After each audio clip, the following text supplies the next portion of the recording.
ঢাকার আশুলিয়ায় কয়েকদিনের ভারী বৃষ্টিতে পানিবন্দী হয়ে পড়েছে কয়েকটি এলাকার মানুষ।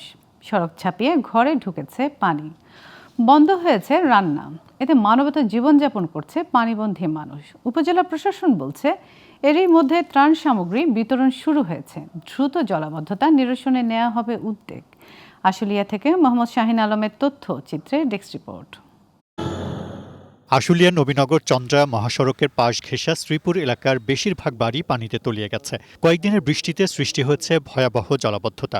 সড়ক ছাপিয়ে সেই পানি এখন মানুষের ঘরে। বাধ্য হয়ে বাসিন্দারা আসবাবপত্র সহ আশ্রয় নিয়েছে পাশের একটি নির্মাণাধীন হাসপাতাল ভবনে। নিরাপদ আশ্রয়ের পাশাপাশি দেখা দিয়েছে খাবারের সংকট। এলাকাবাসী জানায় এই অঞ্চলের জলাবদ্ধতা দীর্ঘদিনের সমস্যা। তবে এবারের ভারী বৃষ্টিতে বাড়িঘর তলিয়ে বেড়েছে ভোগান্তি। বাসার ভিতরে কোমর পানি, তারপরে আমাদের চুলো গেছে, সবকিছু ডুবে গেছে।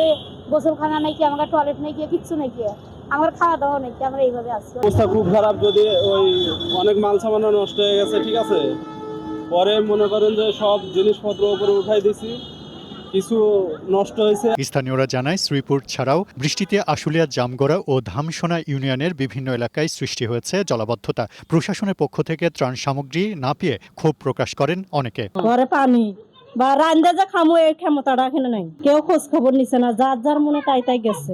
সাভার উপজেলা প্রশাসন বলছে বন্যার্তদের মধ্যে ত্রাণ সামগ্রী বিতরণ শুরু হয়েছে। উপজেলা প্রশাসনের পক্ষ থেকে যে যতটুকু ত্রাণ বা শুকনো খাদ্য সামগ্রী আমাদের নিকট ছিল, আমরা ইতিমধ্যে সকল ইউনিয়নে সেগুলো বিভাজন করে দিয়েছি। এবছরই এই রাস্তা বা ড্রেনের কাজগুলো আমরা দ্রুত উপজেলা প্রশাসনের মাধ্যমে হোক, ইউনিয়ন পরিষদের মাধ্যমে হোক বা অন্য কোনো পর্যায়ে আমরা তা দ্রুত এবছরই শেষ করব। জলাবদ্ধতা নিরসনে শিগগির কার্যকর ব্যবস্থা নিশ্চিতের দাবি এলাকাবাসীর।